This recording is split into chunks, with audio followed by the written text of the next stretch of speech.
Nicole Ayala and Diego Bandido.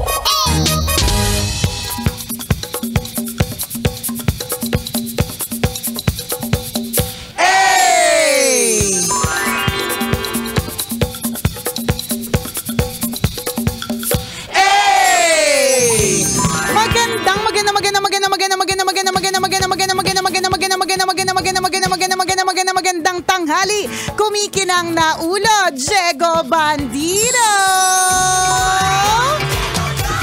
Diego! Diego! Go, Diego, go!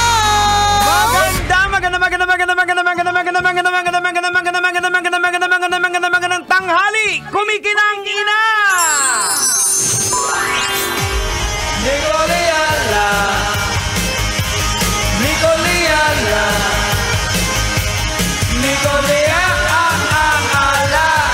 Nicole Ayala.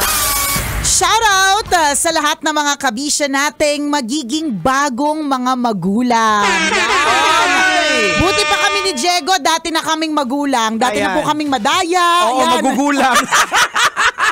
Kayo bago pa lang, panis! Kami, datihan na. Kami ay OG, yan. Kanina, bago mag-umpisa yung ating segment, meron lang ako nabasa na isang PM ng isa sa mga tambalanista. Okay. Sobrang excited siya. Sabi niya, sobrang excited ko, Nicole, kasi for the first time, after 6 years, nabuntis daw siya. Wow. Pero, bukod daw sa excitement, parang ninenervyos din siya kasi parang feeling niya, hindi siya handa sa pagiging isang magulang. Okay. So sabi niya, baka naman gusto niyong mag-share ng mga insights kung paano maging good parent. Nako! Ang masasabi ko lang sa'yo, girl, kung ikaw ay magulang na, tapos ngayong araw na ito, it's like you feel like it's the worst day ever, bukas ganun ulit.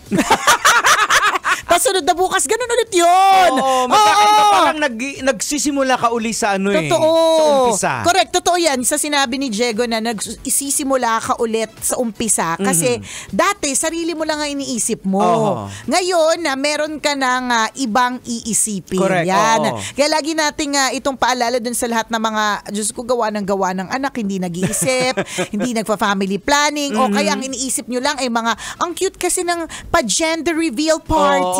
Or ayan. pag merong mga matchy-matchy na mga outfit. Correct. Naku po. Yan po yung mga cute na side na aesthetic mababaw, lang siya. aesthetic yan. Sabi nga ni Princess, aesthetic. Aesthetic. Geometry. So, ang nangyayari kasi mag-iiba kasi yung dynamics mo Mag-iiba at magbabago talaga. Kahit sabihin mong nagkaanak ka na dati, tapos after how many years? Hindi, ito first. First pa lang. Lalo pa. Lalo pa, mag-iiba yung dynamics mo kasi unang-una, yung mga ginagawa mo, hindi mo na magagawa. Hindi na. Yung oras mo, iba na. Ay, nako, sinasabi ko sa'yo, kung sanay na sanay ka gabi-gabi, umiinom. Medyo wala nang ganyan. Lalo na ngayon na buntis ka, ha? Correct. Okay, example na lang sa mga kwento ni Nicole, di ba? Yung mga kaibigan niya. Yan. Lagi sila nagkikita-kita ngayon. Lagi sila nag-uusap na gusto nila magkita. Natutuloy ba? Hindi. Anong dahilan? Hanggang GC pa rin. Yung mga anak. Yan. Yun talaga ang dahilan. Alam mo kung kailan lang kami natuloy? Noon, hindi pa kami ulit natutuloy this year. Noon, nung nag-decide kami, ang pagkikita po namin ay breakfast. How tita can you get? Breakfast kami nagkita-kita. Parang, sige, para lang matuloy na kung kailan pagkatapos na ihatid yung mga bata sa school. So, konektado pa rin siya Konektado pa rin siya dun na, pagkatapos, anong oras ba yung klase ng anak mo? 7:30. Yung isa, 6:40, nandun na siya, maaga pa lang kasi. So, nagkasundo kami na pwede kami mag-breakfast buffet kasi hanggang 10 naman. So, 8 to 10 a.m., di ba? Teka lang, nakakatulong ba yung pinagsasabi natin? Mga natatakot na. Parang tinakot ko na. Hindi ka namin tinatakot. Real talk lang. Na it's it's all it's not all about hearts, kisses, and flowers and everything nice. Pero, alam mo, sabi ko nga, ito lagi ko tong sinasabi, na ang parenting is the most rewarding, Yes. but it's also the most frustrating. Nakaka-frustrate talaga siya in so many ways. Kasi akala mo ginagawa mo ng tama, tapos hindi pala. For example, merong isang, ito mainit-init pa eh. Yung kwento ko nga to sa Dear Love with Konyo, na recently, parang may kwento yung anak ko tungkol sa nangyari sa kanya ng grade 5. Hindi halata sa kanya na meron siyang pinagdaanan. Alam mo, tinanong niya sa akin, didn't you see it sa mga tula daw na sinulat niya? Hindi ko daw ba na-read between the lines? Paano, Jex? Ang inisip ko lang doon sa mga tula niya, matalino siya. Alam mo yun, yung parang, wow, ang smart naman ito. Kasi siya reader. So, mahilig siyang magbasa. So, kapag ka nagbabasa ka kasi, mas yung vocabulary mo, mas malawak, tas mas marami kang nakikitang iba't ibang klase ng senaryo. Kasi nga, nagbabasa ka. So, ang sa akin, siguro, parang iniisip ko, kung meron man siyang, hindi ko nga matandaan, sa totoo lang, kung tungkol saan yung mga tula. Hindi siya yung parang naging sa akin, yung red flag. Pero, so, pasensya ka na dun sa nag-PM, no? Totoo, parang medyo panako talaga to. Kasi, alam mo, lalo na sa mundo ngayon. Uy, pero ituloy mo yan, Hindi, at least, rewarding and fulfilling. Inihahanda ka namin sa mga posibleng haharapin mo. Scenarios. Diba? Kasi, yan rewarding, fulfilling, and frustrating. But ako, sa totoo lang, Jex, ang dami kong dinaanan to ko sa parenting. Pero pag binuhay ako ulit ni Lord, at sabihin ni Lord, gusto mo ba ulit maging magulang sa gitna ng lahat ng mga dinaanan mo? Ang sasabihin ko talaga, yes Lord. Pwede bang mga 6 sila? Wow! Basta bilyonaryo asawa ko. Anyways, so yung ganyang klase mga eksena ng mga kabataan nowadays. And I think natatawa-tawa lang ako sa idea na hindi ko nabasa between the lines yung sa tula. Pero ito yung mga sinasabi ng ibang mga magulang na makinig ka talaga. Huwag mong ibaliwala na akala mo lang masayang-masaya, walang problema. Pero meron pala, tapos may mga signs na pinapakita. Wag tayong maging bulag. Maging po tayo, 16,788 ang mata. Tama. 'Di ba? At ang puso. Para makita kung, teka lang, maging praning ka na kung praning, pero kung ang tula na ginawa ay malungkot, tanungin mo bakit siya malungkot. Wag mong isipin na matalino lang siya. Pero ito yung hubad na katotohanan kasi reality bites, yan yung mga blindsided ng magulang. Kasi unang-una, pag binasa mo yan, di ba, aminin na natin, hindi mo naman dala anong nararamdaman. Kasi ang dami ding tumatakbo sa utak natin. Tama. May sarili din tayong pinagdadaanan, problema. Totoo, Jex, ang naisip ko nga na proud ako eh. Parang feeling ko nga, shinare ko pa yun eh. Parang ang galing niya naman. Grade 5 lang siya, ganito na siya gumawa ng tula. Pero, it really struck me. Talagang tinamaan ako nung sinabi niyang, didn't you see it in my poems? Hindi talaga. Hindi na ako, mahilig naman ako mang-etchos, pero talagang hindi ko na ma-etchos yung sarili ko dun sa tanong niya na yun eh. And then, yan yung sinasabi natin na dun sa soon-to-be mommy. Akala mo, alam mo na yung ginagawa mo. Hindi mo pa pala fully alam ang ginagawa mo.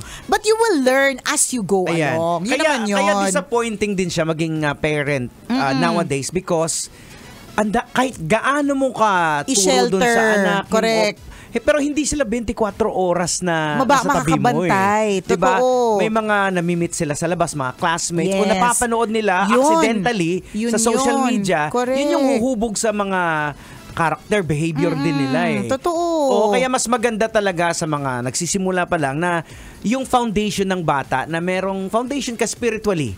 Para at least meron silang panghuhugutan na ay eto pala. Ay masamang bagay pala to. Yan. Pag nakita nila to ay mali pala to. Ekis na agad. Yan.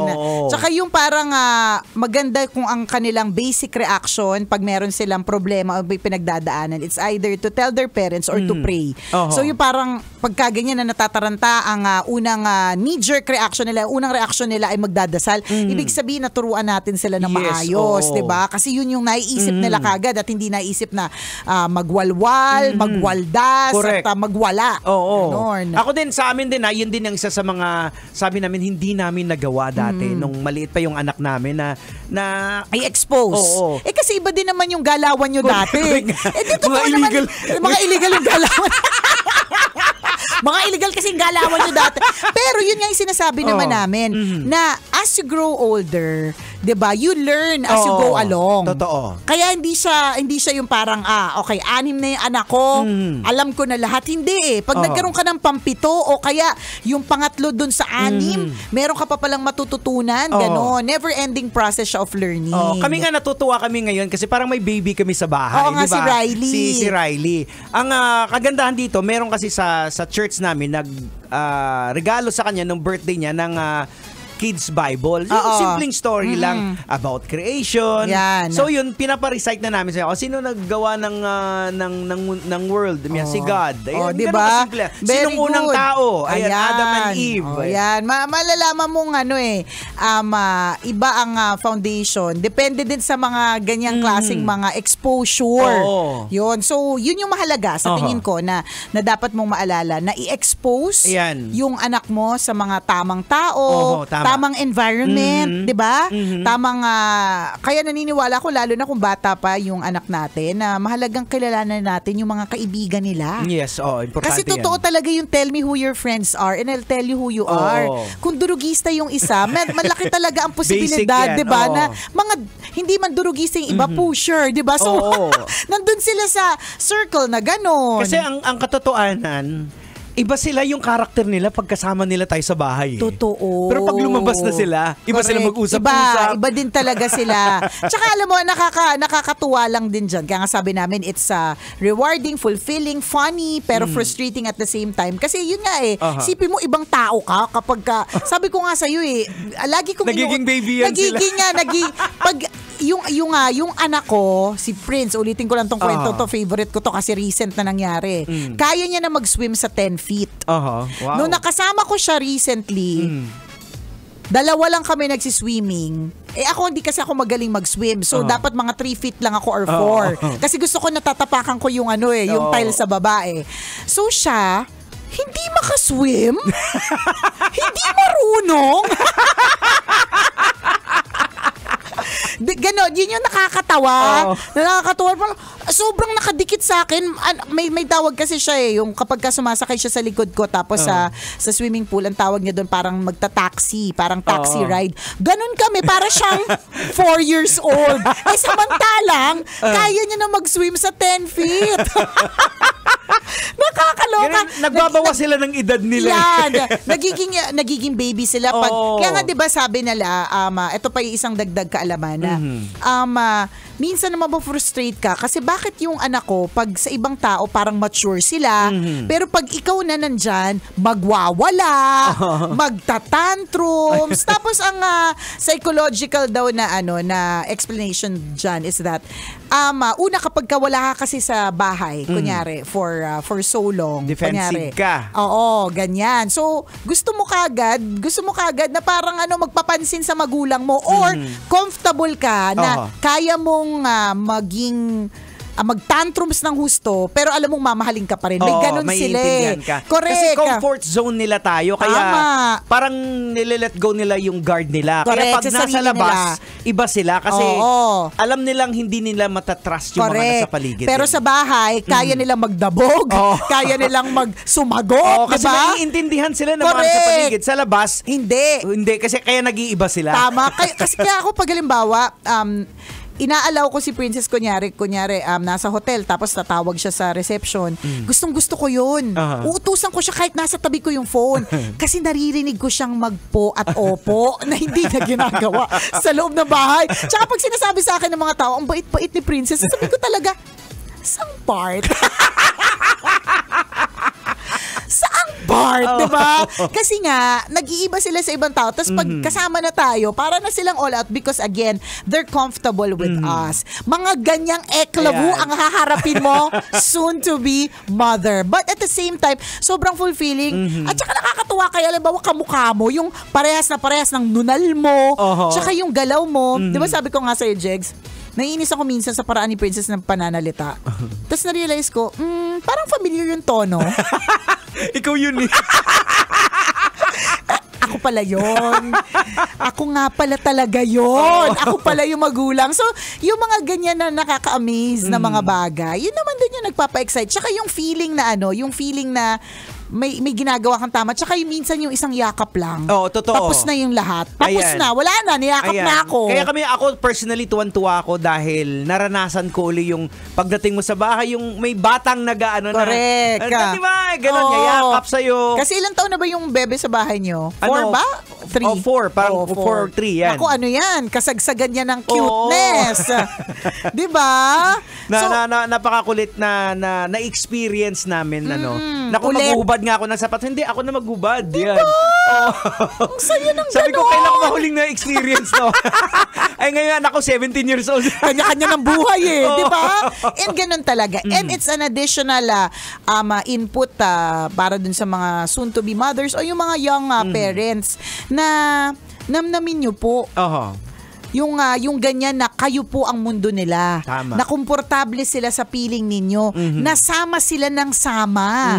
Kasi dadating talaga yung panahon kahit pilitin mo sila, ayaw ka na nilang Correct. kasama. Tatanungin, saan ba kayo pupunta? Kaya nga ayoko na doon, di ba? Meron time kasi Justin na medyo maliit pa siya noon, pero saan pupunta? Magkikita kami ni Ninang mo. Ayoko, mag-usap-usap lang naman kayo doon. Di ba? Samantalang nung mga bata, yung mga sila, Oh. gusto nga nila na sumasama sa mga galawan ng mga matatanda kasi Oh. nakikinig sila, di Correct. ba? So namnamin nyo po yan. Yes. Because the days are long, parang ang haba ng araw, but the years are short. Tama. So, savor each and every moment kasi ang bilis lang din talaga nilang lumaki. Check. 'Di ba? Parang kailan lang inaalagaan mo tas ngayon sinasagot-sagot ka na. Mga kabisyo, ang oras natin! 12:39. Ako pong kumikinang ng ulo, Diego Bandido. At akong kumikinang ina mo, Nicole Yala. Kailangan pa bang i-memorize yan? Basic!